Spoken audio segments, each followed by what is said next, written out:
오늘 이 시간에는 소선지서 12개의 보석 중에 11번째 말씀인 스가랴서 진정한 메시아 예수라는 제목으로 말씀을 전하도록 하겠습니다. 소선지서 12개의 말씀 중에서 가장 긴 책이면서 가장 이해하기 어려운 책이 있다면 무슨 말씀이겠습니까? 바로 오늘 살펴볼 스가랴서 말씀이 바로 그 말씀입니다. 대부분 이 소선지서들은 한 장 혹은 길어야 4장, 7장 정도인데 이 스가랴서는 14장으로 되어 있습니다. 그래서 다른 소선지서들은 그래도 금요 예배 전에 와서 오셔서 이 벼락치기 하듯이 읽을 수 있었는데 오늘 스가랴서는 안타깝게도 14장이다 보니까 아마 대부분 포기하셨을 것 같습니다. 스가랴서의 말씀은 정말 쉽게 이해하기가 어려운 책입니다. 그래서 이 말씀을 대충 읽으며 지나칠 때가 많이 있습니다. 특별히 1장부터 이 8장의 말씀을 보면 거기에 그 환상의 말씀은 참으로 이해하기가 어렵습니다. 마치 신약의 요한계시록을 본 것과 같은 말씀입니다. 그러나 이 스가랴서는 참으로 중요한 말씀이 많이 있습니다. 그 중에서 제일 중요한 말씀은 바로 이 메시아에 대한 예언의 말씀이 있다는 겁니다. 특별히 예수 그리스도의 그 오심을 구약에서 가장 많이 진술한 책 중에 하나가 바로 이 스가랴서의 말씀입니다. 지난주에 살펴본 학개서, 그리고 오늘 읽은 스가랴서, 그리고 소선지서의 마지막 책이면서 구약의 마지막 책인 이 말라기서는 포로기 이후에 쓰여진 책이라고 지난주에 말씀드렸습니다. 특별히 스가랴서는 학개 선지자와 동시대에 활동한 선지자입니다. 학개 선지자와 함께 포로로 귀환한 이스라엘 백성들에게 성전을 재건하고 격려하는 메시지를 선포했습니다. 그런데 이 학개와 이 스가랴 선지자가 선포한 말씀의 이 강조점이 좀 다릅니다. 이 학개 선지자는 물리적인 성전을 재건하라고 강조했다면 이 스가랴 선지자는 물리적인 이 성전 재건을 뛰어넘어서 하나님과 이 바른 관계를 회복하는 일에 강조점을 두고 있습니다. 그리고 학개 선지자가 이 하나님을 최고의 우선순위에 둘 것을 강조하였다면 스가랴는 미래에 대한 약속을 선포함으로 학개가 시작한 운동을 더욱더 심화시켰습니다. 그러니까 스가랴 선지자는 하나님의 성전 재건을 독려하는 것을 뛰어넘어서 하나님의 성전이 재건되면 반드시 이 열방에 대한 하나님의 심판이 임하게 될 것이고 그 심판은 궁극적으로 메시아가 올 때 성취된다고 말씀하고 있습니다. 그리고 그 메시아의 사역을 통해서 새로운 창조 질서가 새롭게 세워질 것을 선포했습니다. 이처럼 스가랴 선지자는 학개 선지자보다 더 멀리 앞을 내다본 선지자입니다. 그렇다면 이 스가랴 선지자가 강조하고 있는 그 바가 무엇인지 오늘 말씀을 통해서 한번 살펴보길 원합니다. 이 스가랴가 활동했던 이 포로기 이후의 삶은 참으로 비참했습니다. 부푼 꿈을 안고 하나님의 섭리 가운데 이스라엘 땅으로 돌아왔지만 경제적, 사회적, 또 정치적, 또 신앙적으로 큰 위기를 맞게 되었습니다. 이 바벨론 포로에서 풀려나와서 고국에 들어와서 기쁜 마음으로 성전 재건을 시작했지만 여러 가지 장벽과 암초를 만나게 되면서 지체되고 포기하게 되는 지경에까지 이르렀습니다. 그러다 보니 하나님을 향한 이 신앙적인 끈끈함도 이 공동체 안에서 점점 사라지게 되었습니다. 이때 바로 이 스가랴가 하나님께로부터 받은 말씀을 이 시리에 빠진 공동체에게 이 희망의 메시지를 선포합니다. 그 말씀이 바로 오늘 우리가 읽은 스가랴서 9장 9절과 10절의 말씀입니다. 이 말씀을 통해서 새로운 미래를 여는 새로운 통치자인 메시아를 예고하고 있습니다. 우리 다 같이 9장 9절의 말씀을 다 함께 읽어보도록 하겠습니다.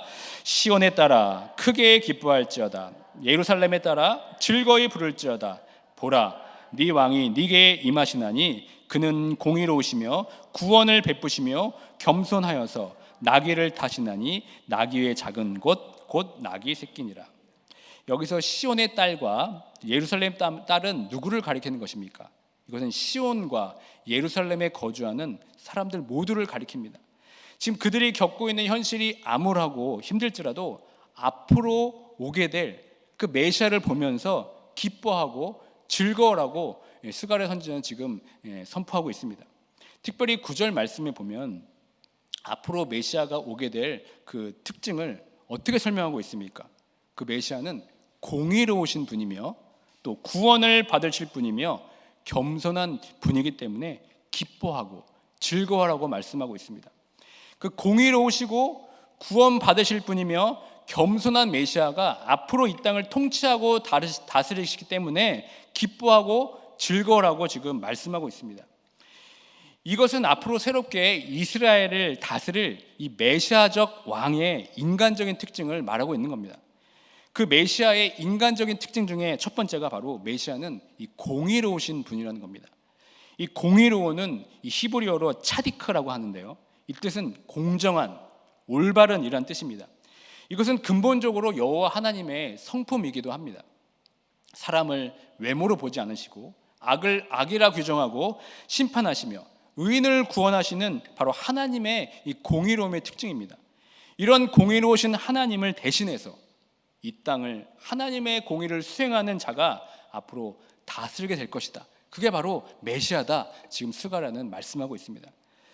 그래서 예레미야 선지자가 다윗과 그를 이을 왕의 특징 중에서 가장 핵심적인 표현으로 이 공의로움을 말하고 있습니다.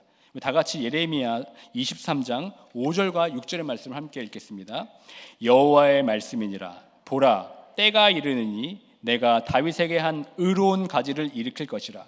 그가 왕이 되어 지혜롭게 다스리며 세상에서 정의와 공의를 행할 것이며 그의 나라의 유다는 구원을 받겠고 이스라엘은 평안히 살 것이며 그의 이름은 여호와 우리의 공의라 일컬음을 받으리라. 아멘. 이 공의로운 성품이 앞으로 이 땅을 다스리고 통치할 메시아의 가장 두드러진 특징이라고 스가랴는 지금 말하고 있습니다. 두 번째로는 앞으로 오실 그 메시아는 구원을 받으실 분이라는 뜻입니다.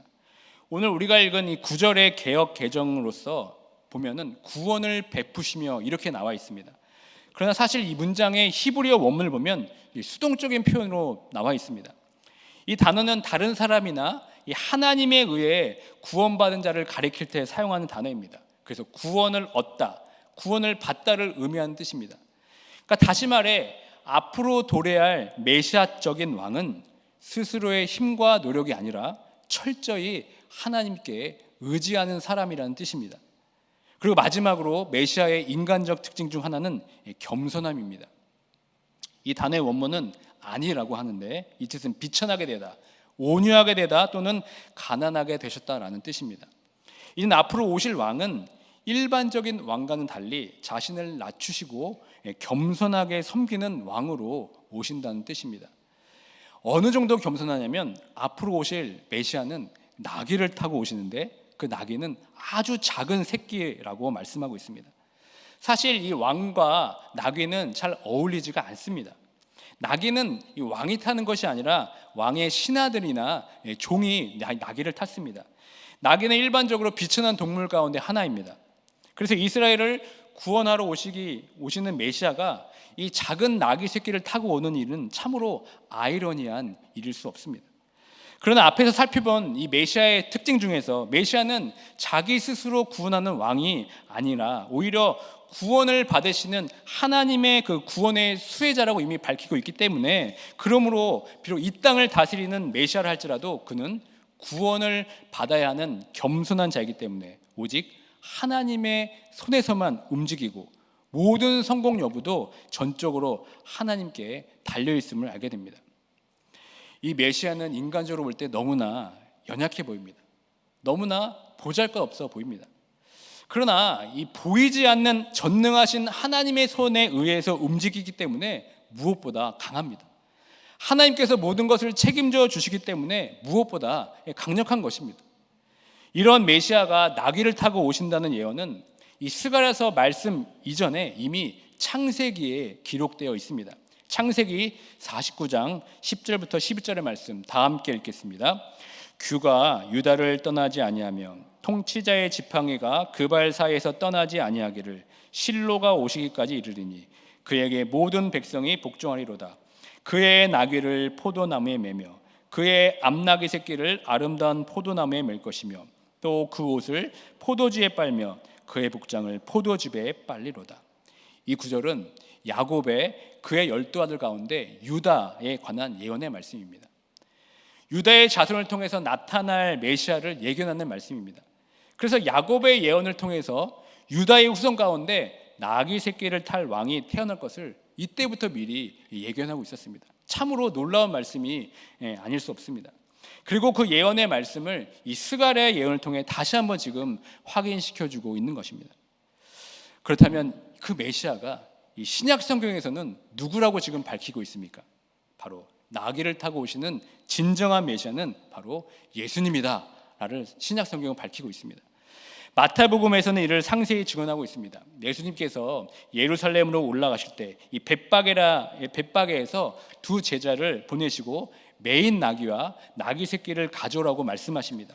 그리고 누가 뭐라고 말하면 주가 쓰시겠다 하며 즉시 보낼 것이라고 말씀하셨습니다.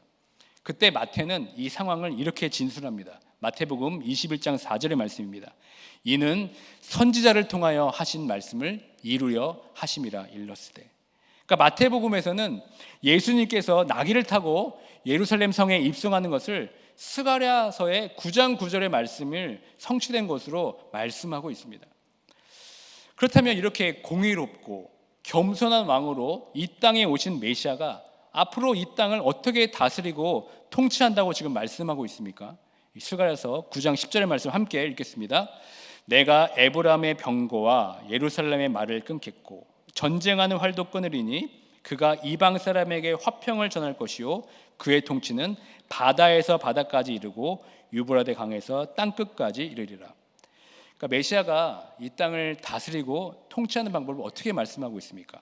첫 번째는 병거, 말, 활 이것을 끊는다고 말씀하고 있습니다.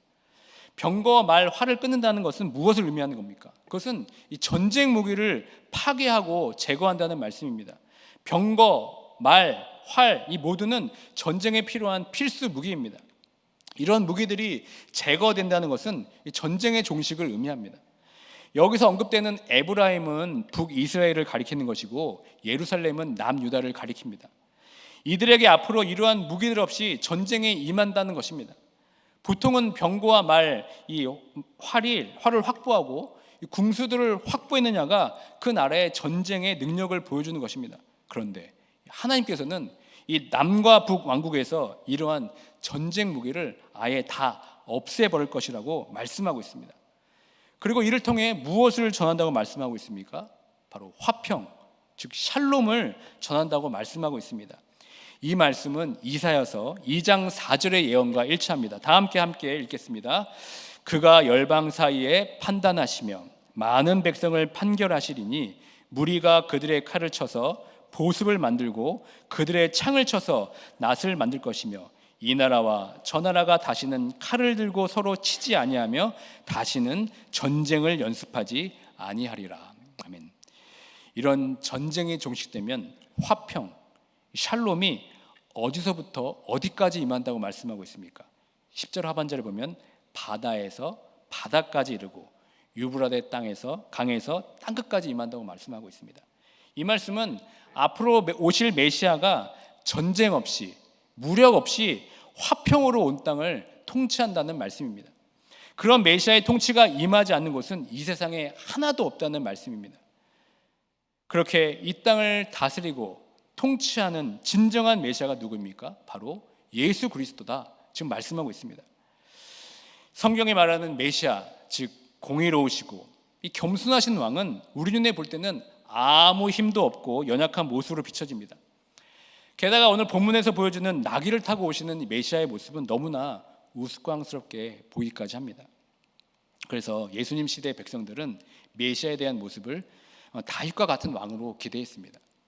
그들은 새로운 메시아가 오면 로마의 압제를 깨부수고 유다에게 해방과 평화의 날을 허락해 줄 것을 믿었습니다. 그런데 그 메시아가 기대와는 달리 가장 수치스러운 십자가에서 죽으셨습니다. 모두가 기대했던 이 권능의 메시아가 무능한 메시아가 된 것입니다. 지금도 유대인들은 이런 권능의 메시아를 기대하고 있기 때문에 예수님을 진정한 메시아라고 믿지 못하고 있습니다. 그저 예수님을 여러 명의 선지자 가운데 훌륭한 특출한 분으로만 여깁니다. 그러나 우리가 믿는 기독교는 예수님을 메시아라고 고백합니다. 그 메시아, 그 예수 그리스도는 모든 전쟁에서 사용되는 이 병기를 무력화시킴으로 평화를 이루실 것입니다. 이 겸손한 왕으로서 자기 자신의 힘을 의지하는 것이 아니라 하나님의 전적인 도움을 구하는 진정한 메시아가 바로 예수 그리스도이십니다. 그것을 가장 강렬하게 보여준 사건이 무엇입니까? 바로 십자가에서 죽으심입니다. 예수님께서는 너무나 무능하게 이 도살장에 끌려가는 양처럼 아무 말 없이 십자가에 올라 죽음을 맞이했습니다. 너무나 무능해 보였습니다. 모든 것이 실패한 것처럼 보였습니다. 그런데 그 십자가에서 죽으신 결과가 무엇입니까? 죽으심으로 끝나지 않고 3일 만에 부활하셨습니다. 이 부활의 사건으로 모든 인류를 죄에서 구원해주는 이 세상에서 그 무엇보다도 강력하고 위대한 힘을 보여주셨습니다. 누구도 극복하지 못했던 이 죄로 인한 죽음의 권세를 이 십자가의 죽음으로 승리하는 인류 역사상 가장 놀라운 일을 행하셨습니다. 이 하나님의 아들이신 예수님께서는 힘과 능력이 없어서 그렇게 십자가에 죽으신 것이 아니었습니다. 오히려 자신의 힘을 내려놓았습니다. 그 힘을 내려놓고 포기함으로 인해서 이 상대의 힘도 무력화시키신 것이 바로 십자가 사건입니다. 이것이 바로 십자가의 능력입니다. 그 예수 그리스도를 통해서 이 땅에 새로운 세상이 그렇게 도래하게 된 겁니다. 그것을 우리는 어떻게 부릅니까? 바로 하나님 나라, 이렇게 부릅니다. 예수 그리스도를 통한 통치가 임하는 것이 바로 하나님 나라입니다. 예수를 통해 임하신 그 하나님 나라는 힘과 권력도 아닌 사랑과 평화와 희생을 통해 이루어지는 나라, 그것이 바로 하나님 나라입니다. 우리는 예수 그리스도를 믿고 하나님 나라 백성이 되었습니다. 그렇다면 우리는 이 하나님 나라의 법칙대로 살아야 됩니다. 그렇기 때문에 하나님 나라 백성으로 이 땅을 살아가려면 내 손의 무기를 다 내려놓아야 됩니다.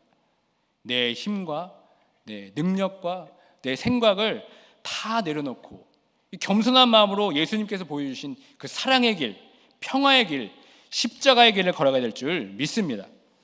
우리 교회도 마찬가지입니다. 이 교회는 이 하나님 나라의 전초기지입니다. 교회가 자신의 힘을 드러나게 될 때 그때부터 십자가의 능력을 잃게 됩니다. 교회가 십자가를 구축할 때 십자가는 사라지게 됩니다. 제자의 길을 걷겠느라고 다짐하면서 자신의 힘을 의지하게 될 때 우리는 그 제자의 길을 잃어버리게 됩니다. 그러므로 진정한 메시아 예수 그리스도를 통해 임하게 된 하나님 나라의 백성들의 삶의 원리 중 가장 중요한 것은 바로 힘을 빼는 것입니다. 내 능력, 내 생각, 내 힘을 다 내려놓아야 됩니다. 뭐든지 힘을 빼는 것이 가장 어렵습니다. 모든 분야에 최고의 경지에 있는 사람들은 힘이 빠져 있는 사람들입니다. 그러니까 힘이 없어서 힘이 빠진 것이 아니라 힘을 빼기 위해서 부단한 노력을 했기 때문에 힘이 빠져 있는 겁니다. 힘이 빠져 있어야 가장 좋은 결과를 만들어냅니다. 그러기 위해서 우리는 오히려 힘 빼는 연습을 부단히 더 노력해야 됩니다. 내 능력, 내 의지, 내 생각을 내려놓고 힘을 빼기 위해 부단히 더 힘을 써야 하는 것이 바로 하나님 나라 백성들의 참된 모습이 될 줄 믿습니다. 진짜 싸움 잘하는 사람은 이기는 사람이 아니라 져주는 사람입니다.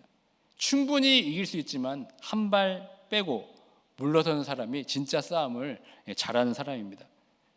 우리 그리스도인들도 마찬가지입니다. 자신의 힘을 믿고 이 세상에서 힘의 원리대로 아둥바둥 되며 사는 것이 아니라 겸손과 사랑과 섬김과 희생의 삶으로 이 생에서 살아갈 때 그것이 진정한 메시아 예수 그리스도가 보여주신 삶을 쫓아가는 것입니다. 그것이 바로 예수 그리스도를 따르는 제자들의 삶입니다. 지금은 당장 손해보는 거 가질 수 있습니다. 그러나 우리가 내 힘을 내려놓고 하나님을 의지하고 하나님 뜻 가운데 살아가기로 부단히 애쓴다면 또 겸손함으로 그 십자가에 오르셔서 힘의 방식으로 살아가려고 하는 이 세상을 무력화시키고 십자가에서 승리하신 예수님을 다시 한번 우리는 경험하게 될 줄 믿습니다. 이번 주일은 교회 창립 40주년 기념주일입니다. 지금까지 인도해 주신 하나님의 은혜에 우리는 감사할 수밖에 없습니다. 모든 것이 다 은혜입니다. 이렇게 광야 같은 40년의 긴 시간을 올 수 있었던 이유는 말없이 눈물로 기도하며 자신을 드러내지 않고 겸손히 섬겼던 수많은 분들이 있었기 때문입니다. 그래서 이 자리까지 오게 된 줄 믿습니다. 십자가의 사랑으로 화평을 이루신 예수님처럼 겸손하게 자신의 힘을 드러내지 않고 묵묵히 하나님의 은혜를 구했던 그분들의 헌신과 기도가 있었기 때문에 이 40년의 시간을 우리가 하나님의 은혜 가운데 잘 보낼 수가 있었습니다. 그분들의 이 가지나 장로교회 성전을 향한 사랑과 수고가 있었기 때문에 지금도 우리가 이 전에서, 이 아름다운 전에서 예배를 이렇게 드리고 있습니다. 이제는 지금까지 40년을 걸어온 것처럼 앞으로의 또 다른 40년을 걸어가야 됩니다. 이 가지나 장로교회가 앞으로 어떻게 이 세상 속에서 하나님의 나라를 이루는 이 전초기지가 되어야 할까요? 바로 오늘 말씀을 통해 스가랴 선지자가 선포한 진정한 메시아 예수 그리스도가 보여준 이 공의를 행하고 자신의 힘을 의지하지 않고 겸손하게 십자가의 길을 걸어감을 통하여 사람과 섬김과 희생의 모체가 될 수 있는 우리 가지나 장로교회가 되길 주님의 이름으로 축원드립니다. 앞으로 우리가 주어진 그 길을 내 힘을 의지하지 않고 전적으로 하나님을 의지하며 겸손한 마음으로 하나님 나라를 이루어갈 때 앞으로의 40년도 하나님께서 함께해 주시고 이 땅에서 승리하며 살아갈 수 있는 우리 가지나 장로교회 될 줄 믿습니다. 그래서 이제는 건물로서의 성전이 아니라 진정한 메시아인 예수 그리스도를 통해 내가 성전임을 깨닫고 날마다 내 안에 계신 예수 그리스도와 교제하며 이 땅에서 공의와 이 겸손의 삶으로 하나님 나라를 세우고 하나님 나라를 누리며 살아가는 모두가 되길 주님의 이름으로 축원드립니다. 아멘.